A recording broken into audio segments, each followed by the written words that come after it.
ಎಲ್ಲರಿಗೂ ನಮಸ್ಕಾರ. ನನ್ನ ಹೆಸರು ಛಾಯಾ ಅಂತ. ಒಂದು ಕಾಲೇಜಲ್ಲಿ ಕೆಮಿಸ್ಟ್ರಿ ಪ್ರೊಫೆಸರಾಗಿ ವರ್ಕ್ ಮಾಡ್ತಾ ಇದ್ದೀನಿ. ನನ್ನ ಇಂಟೆನ್ಷನ್ ಏನು ಈ ಚಾನಲ್ನ ಸ್ಟಾರ್ಟ್ ಮಾಡೋದಕ್ಕೆ ಅಂದರೆ, ಸಾಧ್ಯ ಆದಷ್ಟು ಕೆಮಿಸ್ಟ್ರಿ ರಿಲೇಟೆಡ್ ಟಾಪಿಕ್ನ ಸಿಂಪಲಾಗಿ ಕನ್ನಡದ ಹೇಳುವಂಥ ಪ್ರಯತ್ನ ಮಾಡ್ತಿದ್ದೀನಿ. ಕೆಮಿಸ್ಟ್ರಿ ಇಷ್ಟ ಇಲ್ದಿರೋರು ಕೆಮಿಸ್ಟ್ರಿ ಕಡೆಗೆ ಸೆಳೆಯುವಂಥ ಪ್ರಯತ್ನ ನಾನು ನನ್ನ ಚಾನಲ್ ಮುಖಾಂತರ ಮಾಡ್ತಾ ಇದ್ದೀನಿ. ಪರ್ಟಿಕ್ಯುಲರ್ಲಿ ಕನ್ನಡ ಮೀಡಿಯಂ ಹುಡುಗರಿಗೆ, ರೂರಲ್ ಹುಡುಗರಿಗೆ ಹೆಲ್ಪ್ ಆಗಲಿ ಅಂತ ಕೆಮಿಸ್ಟ್ರಿನ ಕನ್ನಡದ ಹೇಳುವಂಥ ಪ್ರಯತ್ನ ನನ್ನ ಚಾನಲ್ಲೇ ಮಾಡ್ತಾ ಇದ್ದೀನಿ. ಸೊ ಅದಕ್ಕೆ ನೀವೇನಾದರೂ ರಾಣಿ ಚೆನ್ನಮ್ಮ ಯೂನಿವರ್ಸಿಟಿನಲ್ಲಿ ಓದ್ತಾ ಇದ್ದೀರಾ, 4th ಸೆಮ್ಮಲ್ಲಿ ಇದ್ದೀರಾ ಅಂತಂದರೆ ನಿಮ್ಗೆ ಆಲ್ರೆಡಿ ಗೊತ್ತಿರುತ್ತೆ. ಕೆಮಿಸ್ಟ್ರಿನಲ್ಲಿ ಒನ್ ಆಫ್ ದಿ ಮೇಜರ್ ಸಬ್ಜೆಕ್ಟಾಗಿ ತೊಗೊಂಡಿದ್ದೀರಾ ಅಂದರೆ ಕೆಮಿಸ್ಟ್ರಿನಲ್ಲಿ ಒಟ್ಟು 4 ಯೂನಿಟ್ ಇರುತ್ತೆ.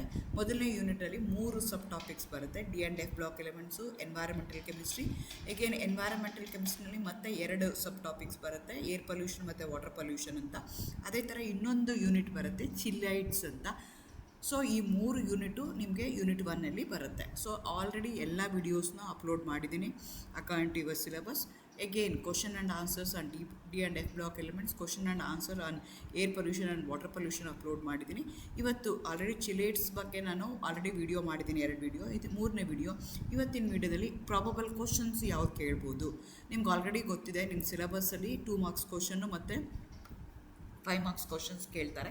ಸೊ ಅದರಲ್ಲಿ ಇರೋವಂಥದ್ದು ನಿಮ್ಮ ಸಿಲೆಬಸ್ ಪ್ರಕಾರ ಏನು ಕೇಳಿದ್ದಾರೆ ಅಂದರೆ, ಚಿಲೇಟ್ಸ್ ಅಂದರೆ ಏನು ಅದನ್ನು ಎಕ್ಸಾಂಪಲ್ ಕೇಳಿದ್ದಾರೆ. ಅದಾದಮೇಲೆ ಇನ್ನೇನು ಇದೆ ಅಂತಂದರೆ ಕ್ಯಾರೆಕ್ಟರಿಸ್ಟಿಕ್ಸ್ ಇದೆ, ಅದರದ್ದು ಇಂಪಾರ್ಟೆನ್ಸ್ ಇದೆ. ಜೊತೆಗೆ the factors which going to affect the stability of the chelates ಇದೆ. Stability of the chelates 5 mark question ಕೇಳ್ತಾರೆ. ಮಿಕ್ಕಿದ್ದನ್ನೆಲ್ಲನೂ ಅವರು 2 ಮಾರ್ಕ್ಸ್ ಕ್ವಶನ್ನ ಕೇಳ್ಬೋದು. ಸೊ ಅದನ್ನು you have to keep it in mind and you have to prepare for the examination. Again ಹೇಗಾಗುತ್ತೆ ಅಂತಂದರೆ, question ಏನು ಕೇಳ್ತಾ ಇದೆ, ನಾನು ಏನು ಉತ್ತರ ಬರೀಬೇಕು, ಅದು ನನಗೆ ಮೀನಿಂಗ್ಫುಲ್ಲಾಗಿ ಕಾನ್ಷಿಯಸ್ನೆಸ್ ಆಗಿ ನಾನು ಏನು ಮಾಡಬೇಕಾಗುತ್ತೆ, ಯೋಚನೆ ಮಾಡಿ ಅದನ್ನು ಬರೀಬೇಕಾಗತ್ತೆ. 2 ಮಾರ್ಕ್ಸ್ ಕ್ವಶನ್ ಕೇಳಿದರೆ ಅದನ್ನು 2 ಪಾರ್ಟ್ ಇರುತ್ತೆ, ಅದರಲ್ಲಿ 1 ಮಾರ್ಕ್.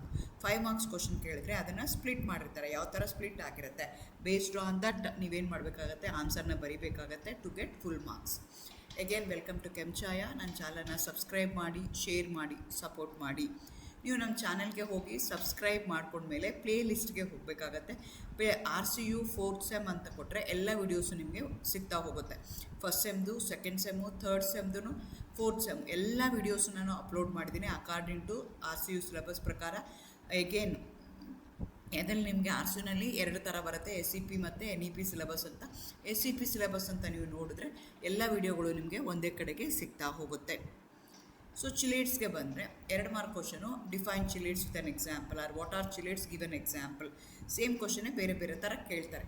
ಚಿಲೇಟ್ಸ್ ಅಂದರೆ these are the complexes formed when a metal ion binds to a polydentate ligand and this ligand attached to 2 or more points creating a cyclic or ring-like structures around the metal ion.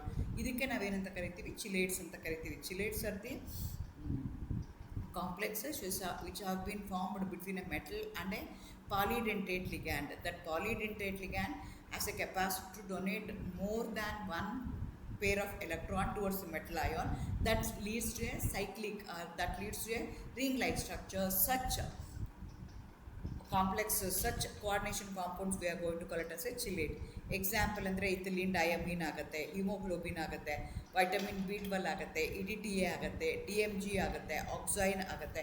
These are the different complexes which we are going to call them as chelates ಅಂತ ಇದನ್ನೆಲ್ಲ ನಾವು ಕರಿತಾ ಹೋಗ್ತೀವಿ. Again state any 2 characteristics of metal chelates ಅಂತ ಕೇಳ್ತಾ ಇದ್ದಾರೆ.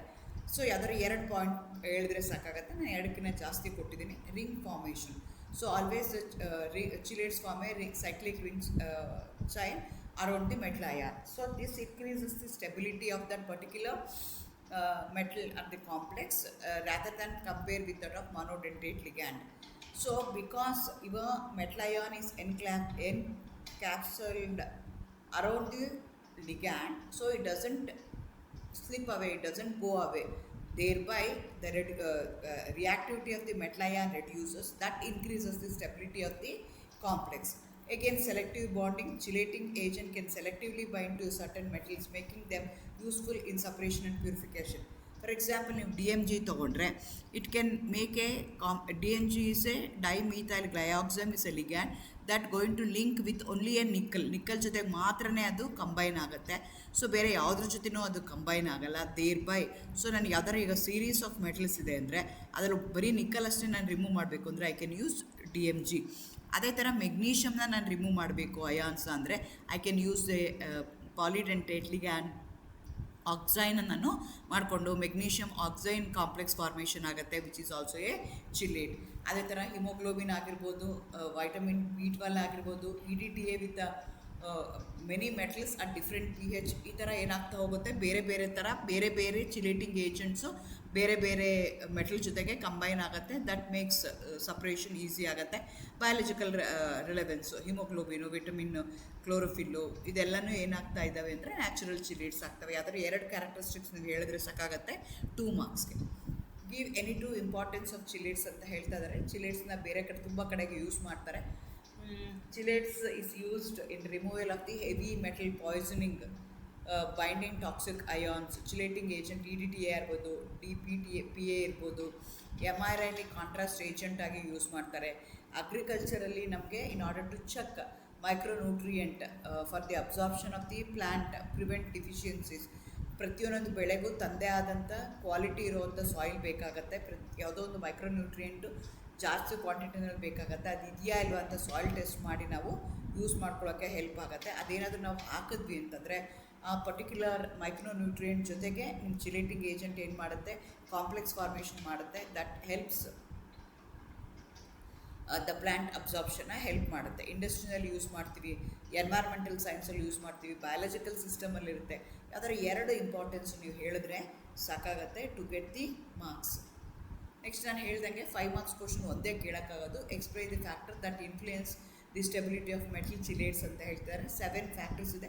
ನೀವು ಯಾವ್ದಾದ್ರು 5 ಫ್ಯಾಕ್ಟರ್ಸ್ ಹೇಳಿದ್ರೆ ಸಾಕಾಗತ್ತೆ.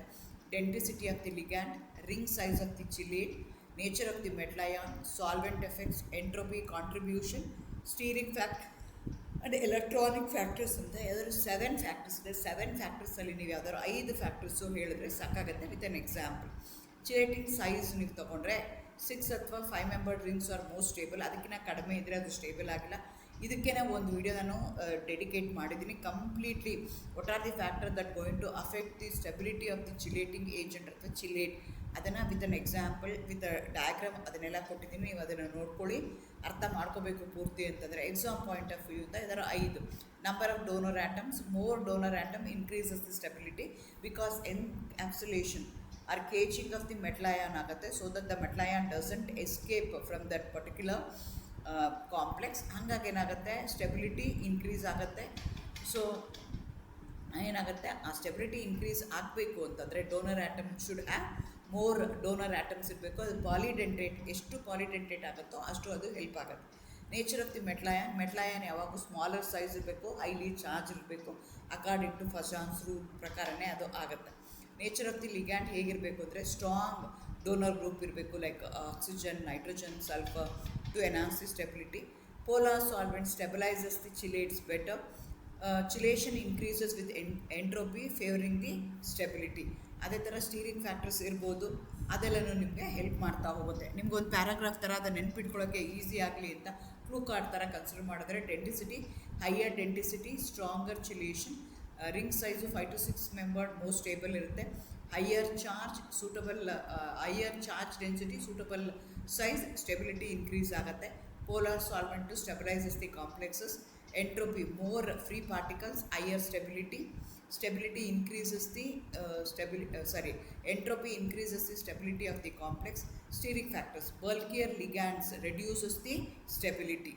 Electronic effect, resonance, delocalization, back bonding enhances the stability. So yadara 5 point ನೀವು 5 ಮಾರ್ಕ್ಗೆ ಹೇಳಿದ್ರೆ ಫುಲ್ ಮಾರ್ಕ್ಸು ಬರ್ತಾ ಹೋಗುತ್ತೆ.